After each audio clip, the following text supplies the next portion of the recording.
Actually आज का जो सेशन है वो फिर से हम लोग अपने नए एमसीक्यूज के ऊपर फोकस करेंगे और ध्यान देंगे कि हमारे नीट एग्जामिनेशन में कितना इंपॉर्टेंट है। बहुत सारी चीजों को ध्यान देते चलिएगा, ऑप्शन वाइज हम लोग बनाते चलेंगे, एलिमिनेटेड मेथड को यूज करेंगे, ट्रिक अपनाएंगे कि कैसे एग्जामिनेशन में हम इसे आसानी से सॉल्व कर पाए। अगर आपको बायोलॉजी में थोड़ी सी भी परेशानी है तो ये क्लास आपके लिए बहुत ही ब्लेसिंग साबित होने वाला है, क्योंकि इस क्लासेस में आप बायोलॉजी के जीरो लेवल से हीरो लेवल की बातें जानिएगा। तो इस वीडियो के अंत तक बने रहिए। अगर आपको कोई परेशानी है तो आप मुझे कमेंट बॉक्स में कमेंट करके भी पूछ सकते हैं और बहुत कुछ जान सकते हैं। ओके, तो साहिल सर के साथ बने रहिए। सबसे पहला क्वेश्चन लेके आते हैं आज फर्स्ट क्वेश्चन कहता है, a temporary endocrine gland in the human body is. आप थोड़ा सा ये भी बताइएगा कि ये क्लास 11 से जुड़ा हुआ है, 12 से जुड़ा हुआ है, किस चैप्टर से। अगर आप इसे बताते चलिएगा तो इसका मतलब है कि आपको उस चैप्टर पे बहुत ज्यादा पकड़ है। और आप अभी जो मैंने कुछ देर पहले बहुत सारे वीडियोस में बात करते रहता हूं कि आपको ये जानना जरूरी है कि कौन सा स्कोरिंग चैप्टर बहुत ज्यादा है, जिसमें बहुत ज्यादा एमसीक्यूज पूछे जाते हैं या वेटेज होते हैं, तो उससे आपको आइडियाज मिलेगा। तो पूछ रहा है इंडोक्राइन। हम लोग जानते हैं कि ग्लैंड हमारे पास दो प्रकार का होता है, एक होता है इंडोक्राइन ग्लैंड, एक होता है एक्सोक्राइन ग्लैंड, जिसका काम होता है हार्मोन्स को सिक्रीट करना।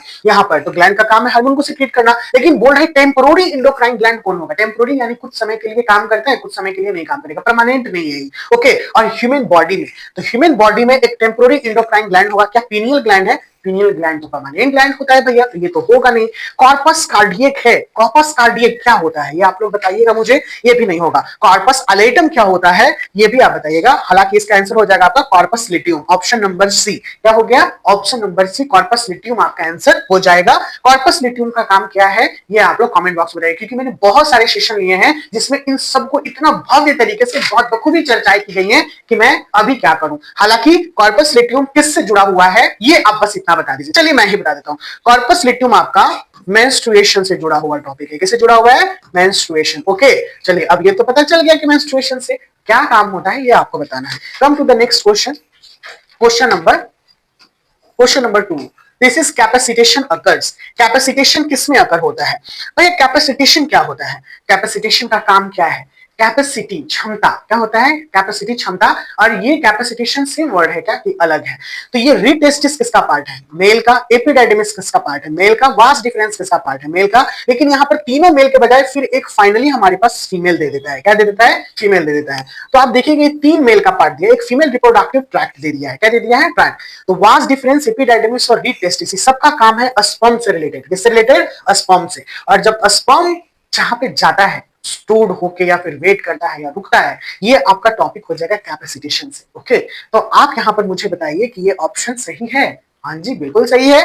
फीमेल रिप्रोडक्टिव ट्रैक्ट जो हो जाएगा ये कैपेसिटेशन अकर्स नहीं होता है, तो ऑप्शन नंबर आपका बी हो जाएगा। चलिए अगले क्वेश्चन पे आते हैं, question number 3। Here we are, question number 3. Several hormones like HCG, HPL, estrogen and progesterone are produced. बहुत सारे हार्मोन किससे प्रोड्यूस होते हैं भैया? Hormones HCL human corticotropic hormone, HPL prolactin, फिर उसके बाद एस्ट्रोजेंस एंड प्रोजेस्टेरोन, ये सब प्रोड्यूस है। आप बताओ थोड़ा कि ये किसका हार्मोन है? ये फीमेल हार्मोन है। किसका हार्मोन है? Females hormone. भैया जब ये फीमेल्स हार्मोन है तो फीमेल के लिए काम करेगा, फीमेल के बॉडी के लिए काम करेगा। और जब यही हार्मोन जो होता है ये खास करके जब प्रेगनेंसी का या फीमेल के जो भी चीज होते हैं, डेवलपमेंट, प्राइमरी और सेकेंडरी सेक्सुअल कैरेक्टर्स, इन सब में ये हेल्प करता है। ओके, तो आ जाइए। ओवरी क्या प्रोड्यूस करता है? ओवम। ओवम को बनने के लिए किस चीज का जरूरत होता है? हार्मोन्स का। प्लासेंटा, ठीक है सर, प्लासेंटा किस लिए? तो प्लासेंटा तभी वर्क करेगा जब बेबी जाइगोट एम्ब्रियो में डेवलप कर गया है, तभी वो इम्बीट करता है और प्लासेंटा तैयार होता है। फैलोपियन ट्यूब सिर्फ इसका काम है ट्रांसपोर्टेशन करने का, ओवम का। अब पिट्यूटरी ग्लैंड, पिट्यूटरी ग्लैंड को एक नाम से जानते हैं, कौन नाम से जानते हैं? Master gland of our body, ठीक है ना। ये pituitary gland is the master gland of our body. आपको पता था या नहीं पता था? कमेंट बॉक्स में लिख के बताइए जरूरी से। Master gland of our body. हालांकि इसका आंसर हो जाएगा option number B, placenta. Placenta several hormones like HCG, HPL, oestrogen और प्रोजेस्टेरोन ये प्रोड्यूस्ड होता है, ठीक है ना, प्लासेंटा के द्वारा। कहिएगा सर प्लासेंटा का काम क्या है? हम नहीं बताएंगे, आपको बताना है। आप कमेंट बॉक्स में बताइए प्लासेंटा का काम क्या है। ओके, कमेंट मेन comment box. Come to the fourth number question. Select the incorrect statement. आपको इनकरेक्ट स्टेटमेंट को सेलेक्ट करना है। कर लिया है क्या? ऑप्शन देख के बताइए जल्दी से। कर लिया क्या आपने? नहीं सर नहीं किया, आप कीजिए। चलिए ना हम करते हैं, हम सेलेक्ट करवाते हैं आपको। कहता है LH triggers ovulation in the ovary. भैया ये तो सही लग रहा है, इसलिए सही लग रहा है क्योंकि ल्यूटिनाइजिंग हार्मोन ओवुलेशन को ट्रिगर करता है। ल्यूटिनाइजिंग हार्मोन ओवुलेशन को ट्रिगर करता है, नहीं ट्रिगर का मतलब स्टार्ट करना। LH and FSH decrease gradually during the follicular phase. अरे भैया ये तो बहुत कंफ्यूजिंग वाला बात कह दिया। क्या कह रहा है कि luteinizing hormone, follicular stimulating hormone, पहले ये जान लीजिए क्योंकि ये सब भी चर्चाएं पीछे चल चुकी है, मैंने ईच एंड एवरी चीजों को बताया है आपको। LH luteinizing hormone, FSH follicular stimulating hormone. Follicular stimulating, यहां पे भी जस्ट का LH trigger ovulation in the ovary, तो एलएच तो इंपॉर्टेंट हो गया। फॉलिकुलर स्टिमुलेटिंग हार्मोन फॉलिकल को स्टिमुलेट करना, तो डिक्रीज कर देगा, क्या gradually decrease during the follicular phase. ये गलती लग रहा है, क्या है कि ये इंक्रीज करेगा तभी तो फॉलिकल प्राइमरी सेकेंडरी टर्शियरी में चेंज होगा। अब कुछ डिक्रीज हो जाएगा तो फिर कम जाएगा। आप किसी पौधे को जब तक न्यूट्रिएंट और पानी नहीं दीजिएगा तो वो कैसे बढ़ेगा? इमेजिन कीजिए कि उस पौधा बढ़ रहा है और पानी और न्यूट्रिएंट ही खत्म कर दिए, तो वो पौधा बढ़ेगा क्या? नहीं बढ़ेगा, वो खत्म हो जाएगा। तो इसको रोक के रखते हैं। CPI LH triggers the secretion of androgens, बिल्कुल ये भी सही है। एंड्रोजेंस में भी एलएच बहुत वर्क करता है। और for the follicular phase of Leydig cell, हाँ सही है। FSH stimulate the Sertoli cells which help spermiogenesis, ये भी सही है। यानी ये जो आप चारों ऑप्शन देख रहे हो, these are the B number is incorrect. इसमें बी ऑप्शन आपका हो जाएगा जो इनकरेक्ट है।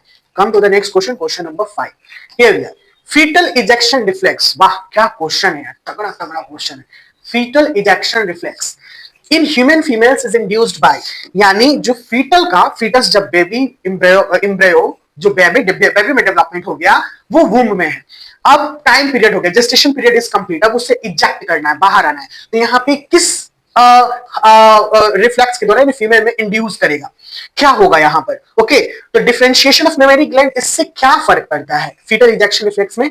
Pressure exerted by amniotic fluid, इससे इसलिए फर्क नहीं पड़ता है क्योंकि बेबी आफ्टर पार्टुरेशन के बाद का काम है, ठीक है ना, आफ्टर पार्टुरेशन के बाद का, पार्टुरेशन के बाद का काम है, ठीक है, बेबी को मिल्क पिलाना, तो उसमें यहाँ पर मेमोरी ग्लैंड का डिफरेंशिएशन जिसमें बेबी रहता है उसी समय में होना शुरू हो जाता है। Pressure exerted by amniotic fluid, amniotic fluid pressure exert करके यही तो साइन देता है ना कि बेबी अब बाहर आने वाला है, यानी फ्लूइड पहले बाहर आ जाता है। Release of oxytocin hormone from the pituitary, oxytocin बहुत वर्क है इसका, किस समय में?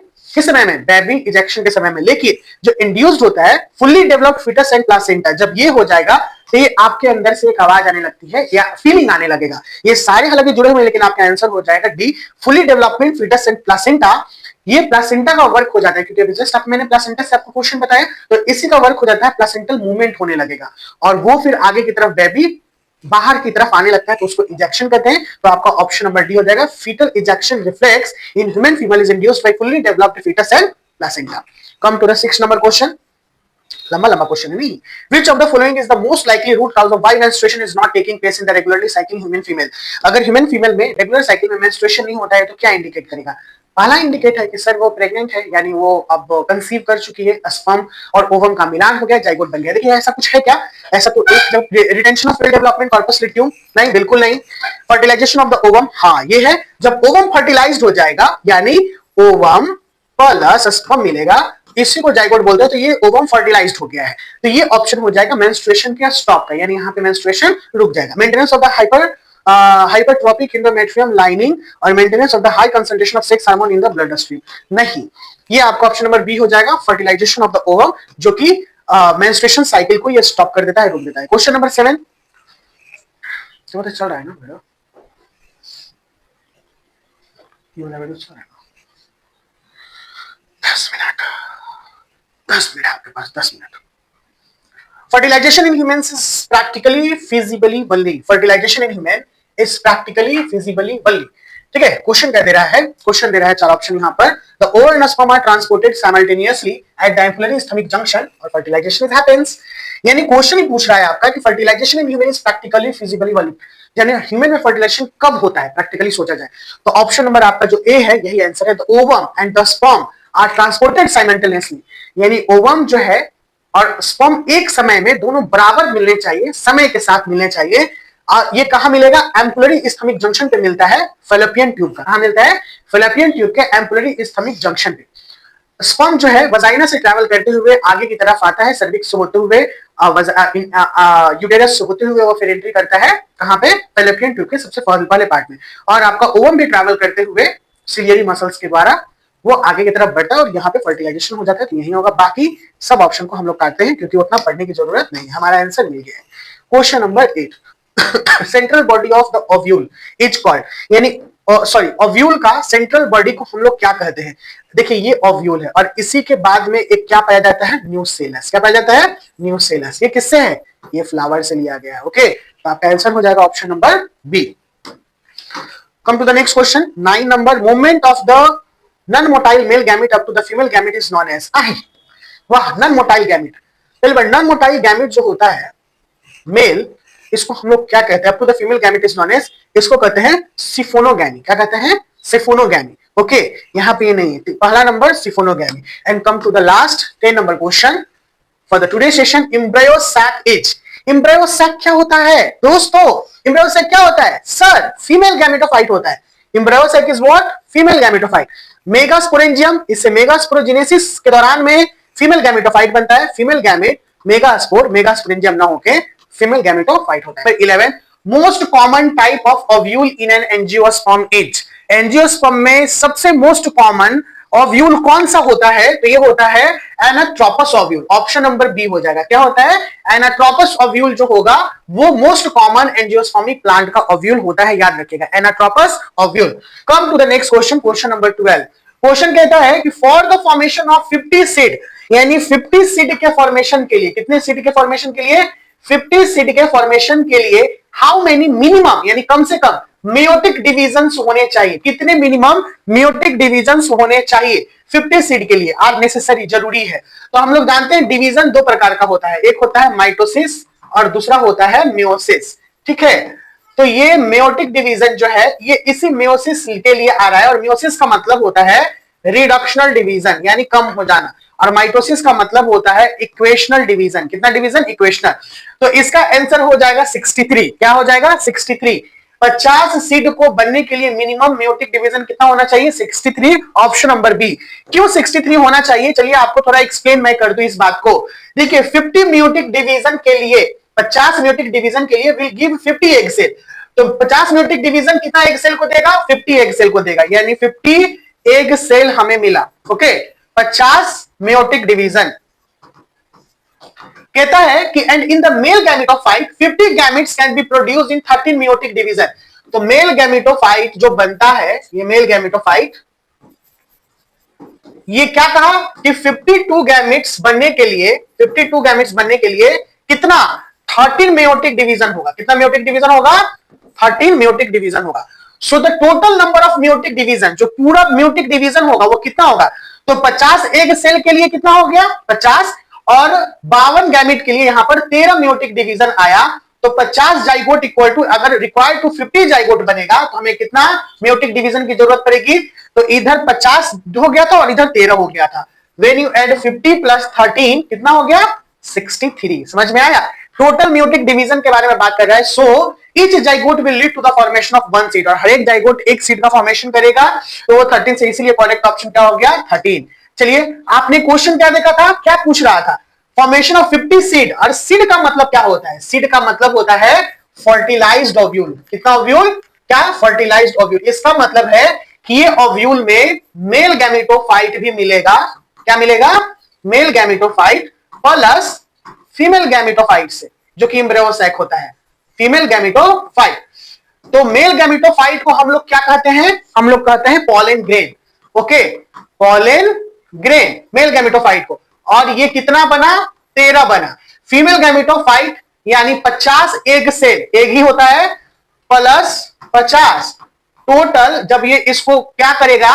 मेट कराएगा, तो 63 बार म्यूटिक डिवीजन होगा, जिसमें 50 सीड निकलेंगे। जितना एग सेल उतना ही सीड। क्लियर हो गया? चलिए अगले क्वेश्चन पे आते हैं। Question number 13। In bisexual flower, bisexual flower यानी एक ही फ्लावर पे मेल और फीमेल दोनों ऑर्गन है, bisexual flower. Maturation of gynoecium, अगर गाइनोसियम का मैचुरेशन पहले हो जाता है, before androecium is known as, अगर एंड्रोसियम से पहले गाइनोसियम का मैचुरेशन हो जाता है बाइसेक्सुअल फ्लावर में, तो इसे हम लोग क्या कहेंगे? इसे कहेंगे प्रोटोगाइनी। क्या कहेंगे? प्रोटोगाइनी। और अगर यही उल्टा क्वेश्चन रहता कि in bisexual flower maturation of androecium before gynoecium, तो ये हो जाता प्रोटो एंड्री। क्या हो जाता? Protandry. अगर उल्टा क्वेश्चन आता तो इसके अकॉर्डिंग ऑप्शन नंबर सी। और अगर उल्टा क्वेश्चन आता कि एंड्रोसियम पहले गाइनोसियम से हो जाता है, तो प्रोटो एंड्री, यानी पहले होगा तो गाइनी वर्ड से फीमेल और एंड्रो वर्ड से मेल। ये आप नोट कर लीजिएगा। 30 नंबर क्वेश्चन ये था। क्वेश्चन नंबर 14 पे आते हैं। If the number of chromosome in an endosperm is 27, अगर कोई इंडोस्पर्म में 27 क्रोमोसोम का नंबर है, what will be the chromosome number in the definite nucleus? तो डिफिनिट न्यूक्लियस में कितना क्रोमोसोम होगा? तो इसका आंसर दोस्तों जो डिफिनिट न्यूक्लियस में क्रोमोसोम होगा वो होगा 18। कितना होगा? 18, 18। डिफिनिट न्यूक्लियस में 18 क्रोमोसोम होगा। आते हैं 15 नंबर क्वेश्चन पे। 15 नंबर क्वेश्चन कहता है liver mechanism of pollination is observed in. जो लीवर मैकेनिज्म है पॉलिनेशन का, ये किसमें देखने के लिए मिलता है? तो ये देखने के लिए मिलता है जैस्मिन, बुगेनविलिया, ब्यूटी नहीं होगा, साल्विया होगा। क्या होगा? साल्विया में देखने के लिए मिलता है। ऑप्शन नंबर ए। क्वेश्चन नंबर 16 पे आ जाइए। Identify the wrong one form of the following in an orthotropous ovule. तो एनाट्रोपस ओव्यूल आपने सुना, ऑर्थोट्रोपस ओव्यूल में, और इसमें रॉन्ग देखना है, आइडेंटिफाई करना है कि रॉन्ग कौन है। द माइक्रोपाइलन चला जाए and one straight line, the micropylar the funicle are one straight line, okay. और यहां पर द रॉन्ग वन जो है द फुनिकल चला जाए embryos second, micropylar not in the one straight line. यहां पर ऑप्शन नंबर सी आपका आंसर हो जाएगा। The funicle, embryo sac, micropyle and style are all in one straight line. ये सबको एक स्ट्रेट लाइन में बोल रहा है, तो ऑप्शन नंबर सी। और इसका एक्सप्लेनेशन जो है आप ध्यान दीजिएगा। ऑर्थोट्रोपस ओव्यूल में ऐसा टाइप ऑफ ओव्यूल होता है जो प्लांट के बॉडी में जो ओव्यूल होता है वो स्ट्रेट एंड अलाइनेड होता है एक वे में, दैट इज माइक्रोपाइल जो ओपनिंग है located directly to the opposite of funicle, यानी फुनिकल के ऑपोजिट में लोकेटेड होगा। The stalk that attach to the ovule, क्योंकि फुनिकल जो है होता है द स्टॉक जहां पे ओव्यूल अटैच होता है प्लासेंटा के साथ। This straight forward and oriented is the characterized of certain plant families. और ये जो स्ट्रेट फॉरवर्ड तरीका ओरिएंटेशन है ये कुछ सर्टेन प्लांट फैमिलीज में ही पाए जाते हैं, ठीक है। ऑर्थोट्रोपस फ्लावर कुछ सर्टेन प्लांट फैमिलीज में ही पाए जाएंगे। It is one of the different type of ovule, एक अलग प्रकार का ओव्यूल होता है जो अरेंज्ड होता है alongside others like anatropous, anatropous से थोड़ा सा डिफरेंट, एंड कैनिपुलोट्रोपस, ठीक है, campylotropous. Nature designs always is a fascinating variations, don't you think. जैसे जो नेचर इस चीजों को बहुत ही बेहतरीन और बारीकी ढंग से डिजाइन करता है, सब एक जैसा नहीं होता है, ओके। चलिए come to the next question. The type of pollination in vallisneria are. तो वेलिस्नेरिया कैसा फ्लावर है या कैसा प्लांट है? हम लोग जानते हैं कि वेलिस्नेरिया वाटर प्लांट है। वेलिस्नेरिया क्या है? वाटर। और वाटर जब प्लांट है तो इसमें पॉलिनेशन क्या हो जाएगा? हाइड्रो, एक वर्ड आता है हाइड्रोफिली। देखिएगा ऑप्शन में होगा option number B hydrophily. 80 number question पे आ जाइए। Here is the 80 number question. The product of syngamy leads to the formation of syngamy। क्या प्रोड्यूस करेगा? syngamy का मतलब होता है फर्टिलाइजेशन, ओके। तो फर्टिलाइजेशन किसका? Definitely male gamete, female gamete. जब ये दोनों मिलेगा तो क्या बनेगा? जाइगोट। और जाइगोट के बाद किस चीज का फॉर्मेशन होता है? एम्ब्रियो का। देखिए क्या है यहाँ पर? Embryo, okay. Option number B हो जाएगा आपका answer. Come to the next question 19। In angiosperm fertilisation अगर एंजियोस्पर्म में फर्टिलाइजेशन कहां होता है? तो जब मेल गैमेट फ्यूज करता है एग सेल से, ऑप्शन नंबर बी ज्यादा देर नहीं करेंगे। स्टामिन केवल मेल गैमेट बनाएगा, outer surface of the ovary, some after pollination. तो आपका ऑप्शन नंबर ये तीनों नहीं लग रहा है, बी लग रहा है, when the male gamete fuses with an egg cell. Come to the next question, question number 20 here. In helobial type of endosperm development, helobial type of endosperm development कैसा होगा? तो हेलोबियल टाइप में जो endosperm develop होता है first only nuclei divide नहीं, only the first division is followed by cytokinesis. जो पहला डिवीजन होगा वो साइटोकाइनेसिस के साथ में होगा। देखिए किसी भी चीज में पहला डिवीजन न्यूक्लियस का होता है, ये न्यूक्लियस डिवाइड कर जाएगा, फिर उसके बाद सेल बनता है। क्या बनता है? सेल, ठीक है ना, साइटोप्लाज्म से। तो यही बोला, only the first division of followed by cytokinesis, every nuclear division accompanied by cytokinesis. तो इसका ऑप्शन नंबर हो जाएगा बी। कितना हो जाएगा? बी। नंबर क्वेश्चन क्या कहता है? which of these is not an important component of the initiation of parturition in human। तो सबसे पहले आप जानिए कि सर पार्टूरिशन क्या होता है, और पार्टूरिशन के लिए इनमें से कौन सा जरूरी नहीं है, कौन सा कंपोनेंट जो है वो जरूरी नहीं है। इनिशिएशन ऑफ पार्टूरिशन का मतलब होता है कि prepare to child birth, okay. Initiation का मतलब होता है टू स्टार्ट या टू प्रिपेयर, यानी तो स्टार्ट। पार्टूरिशन का मतलब होता है चाइल्ड बर्थ। क्या बर्थ भैया? Child birth. तो सर इस चाइल्ड बर्थ के लिए जो स्टार्ट होना है या प्रिपेयर होना है, उनके लिए कौन सा कंपोनेंट इंपॉर्टेंट नहीं है? Increase in estrogen and progesterone ratio, ये जरूरी है क्योंकि उस समय में काम आता है। Synthesis of prostaglandin, release of oxytocin, ये दीज थ्री आर इंपॉर्टेंट। आपका जब तीन इंपॉर्टेंट, तो रिलीज ऑफ प्रोलैक्टिन, ये प्रोलैक्टिन हार्मोन का काम क्या है? प्रोलैक्टिन का काम है मिल्क के प्रोडक्शन से। इससे काम है मिल्क के प्रोडक्शन से। तो यहां पर प्रोलैक्टिन हार्मोन इनिशिएशन में कोई हेल्प नहीं करेगा, आफ्टर पार्टूरिशन ये मिल्क के प्रोडक्शन में काम करता है, और ऑक्सीटोसिन मिल्क के इजेक्शन में काम करता है। तो फीटल इजेक्शन रिफ्लेक्स के लिए भी ऑक्सीटोसिन का बहुत बड़ा रोल है, इजेक्शन यानी बाहर निकालने में, मिल्क के बाहर निकालने में इसका। लेकिन मिल्क से रिलेटेड बात नहीं कर रहा है, ये बात क्या? प्रोलैक्टिन। तो prolactin is a milk production के लिए काम में आता है। तो हार्मोन का बच्चे बाहर आ जाएंगे, बेबी जब बाहर आ जाएगा तो फिर ऐसा काम होगा। Come to the next question. Changes in GnRH, gonadotropin releasing hormone, इसे हम लोग कहते हैं GnRH। Pulse frequency in females are controlled by circulating level of, यानी जो GnRH पल्स है इसका फ्रीक्वेंसी को फीमेल में कंट्रोल किया जाता है सर्कुलेटिंग लेवल में, किसके अकॉर्डिंग? तो estrogen inhibit progesterone, only progesterone and inhibition, ये नहीं होगा, आपका ऑप्शन नंबर हो जाएगा डी, एस्ट्रोजन एंड प्रोजेस्टेरॉन। ये जो है आपका GnRH यानी gonadotropin releasing hormone pulse frequency को फीमेल में कंट्रोल करने का काम करता है। Come to the next question 23। So here we are with the 23 number. Which of the following layer and antral follicle is acellular? बहुत ही बेहतरीन क्वेश्चन है, एंड ये आप PYQ देखिएगा तो ये सब क्वेश्चंस आपको आएंगे, कहीं ना कहीं से घुमा फिरा के क्वेश्चन दिया जाता है यहीं से, क्योंकि आपका सिलेबस जो है वो एज यूजुअल पैटर्न पे चलते आ रहा है। हमें जितने चैप्टर्स पढ़ने उसी के अंदर से क्वेश्चन निकालने हैं, तो क्वेश्चन का पैटर्न, क्वेश्चन के सिलेबस तो सेम रहेंगे, लेकिन पैटर्न जो होता है वो थोड़ा बहुत चेंज करता है। तो कह रहा है कि ये जो एसेलुलर फॉलिकल एंड्रम है वो किस लेयर का होता है? ये हो जाएगा zona pellucida, option number D आपका हो जाएगा। Come to the next question 24। So here we are with the 24 number question. The amnion of the mammalian embryo is derived from amnion, that words represent amniota, okay, amnion that words represent amniota, और ये किस embryo mammalian embryo is derived from? ये mammalian embryo derived होता है amnion, तो क्या हो जाएगा? ये हो जाएगा ectoderm and mesoderm, दो। ठीक है, हम लोग जानते हैं कि 3 लेयर होता है ट्रिप्लोब्लास्टी जिसको बोलते हैं मल्टी सेलुलर ऑर्गेनिज्म में, okay, this is the 3 layer. The first layer is ecto, the second layer is meso और the third layer is endo, okay। तो यहां पर इक्टो और मेसोडर्म से आपका ये amnion of the mammalian embryo derived होता है।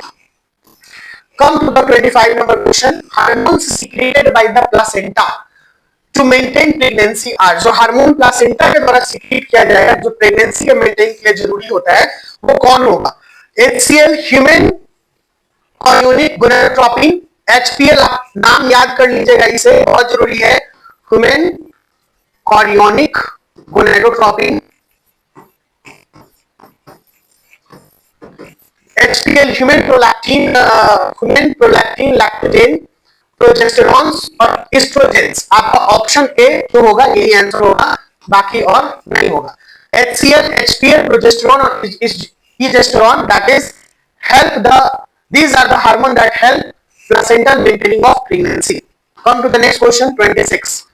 What is the correct sequence of a sperm formation? sperm formation का, sperm के बनने का correct sequence क्या होगा बच्चे लोग? तो इसका correct sequence स्पर्मेटोगोनिया, स्पर्मेटोजोआ,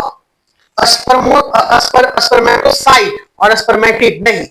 पहले होता है स्पर्मेटोगोनिया, ये देखिए स्पर्मेटोसाइट सेकंड नंबर पे होता है, फर्स्ट नंबर पे, सेकंड नंबर स्पर्मेटिड, ठीक है, थर्ड नंबर पर, फाइनली स्पर्मेटोजोआ आता है। ये सीक्वेंस गलती था तो आपका ऑप्शन नंबर हो जाएगा बी, बाकी इन दोनों पे हम लोग ध्यान नहीं देंगे। Come to the next question 27 number. 27 question कर रहा है, the share terminal duct of the reproductive and urinary system is the human male. तो आपको बखूबी पता है कि जो share terminal duct of the reproductive, share terminal duct of the reproductive and urinary system of the human male, we know that human male का जो होता है वन जो होता है, this is the penis, okay. ये जो पेनिस का लेयर है, इसी लेयर में आपका आता है एक, क्या इसे बोलते हैं? This is known as urethra. और ये जो यूरेथ्रा होता है आपके यूरिनरी ब्लैडर से भी मिलता है, किससे मिलता है? यूरिनरी ब्लैडर से। तो इससे जो यूरिनरी ब्लैडर से क्या निकलेगा? यूरिन निकलेगा इसी यूरेथ्रा से, और यहां से होते हुए पीछे की तरफ ये स्पर्म भी आता है, ओके, टेस्टिस से निकलते हुए। तो स्पर्म और यूरिन का सेम पैसेज हो गया जिसका नाम पड़ा यूरेथ्रा, ये ऑप्शन नंबर बी आपका आंसर हो जाएगा। Come to the next question 28 number. Which of the following events is not associated with ovulation in human female? कौन सा इवेंट जो है ह्यूमन फीमेल में एसोसिएटेड नहीं है? So here we have decrease in estradiol, सबसे पहले तो यही लग रहा है ऑप्शन नंबर ए।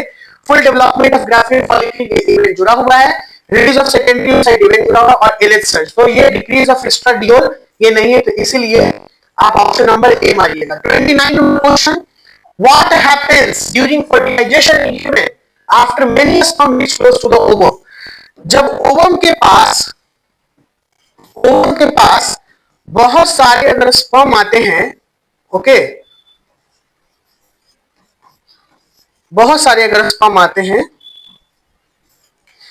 तो इसमें एक स्पर्म जब एंट्री करेगा तो इसके ऊपर में लाइक ये फिगर जो आप देख रहे हो, दिस इज, ये एक्रोसोम होता है। क्या होता है? एक्रोसोम। इसमें एक खास एंजाइम होता है जो जोना पेलोसिडा लेयर में एंट्री के लिए जाना जाता है, और उसके बाद ये लॉक एंड की जो होता है, लॉक एंड की यानी कि क्लोज हो जाता है, तो मल्टीस्पर्म को जाने से रोक देता है। तो आप यहाँ पे देखिएगा क्या होता है, फर्टिलाइजेशन ऑफ फीमेल जब बहुत सारे स्पर्म होते हैं तो उसको रोक देता है।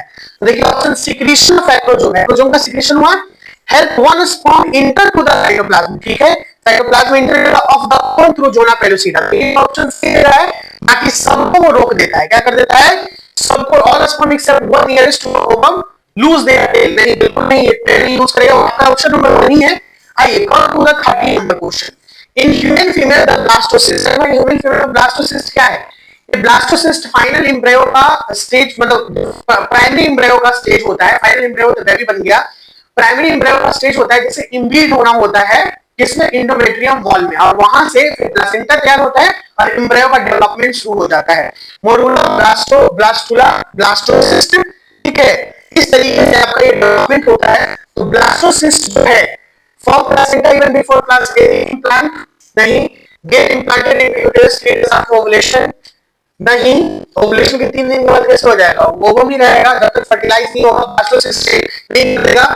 Gate nutrition from uterine endometrium secretion after only implantation, नहीं, ये 3 चीज तो थोड़ा मुश्किल है। और तो बचा डी आपका option, get implanted in the endometrium by the trophoblast cell, ठीक है, ऑप्शन नंबर डी आपका ये हो जाएगा आंसर में। तो आज के सेशन में हमने 10 क्वेश्चन देखा, बहुत ही इंपॉर्टेंट 10 क्वेश्चंस। आई होप कि आपने एंजॉय किया होगा क्लास को। बहुत मिलते हैं नेक्स्ट वीडियो में, नेक्स्ट सेशन में।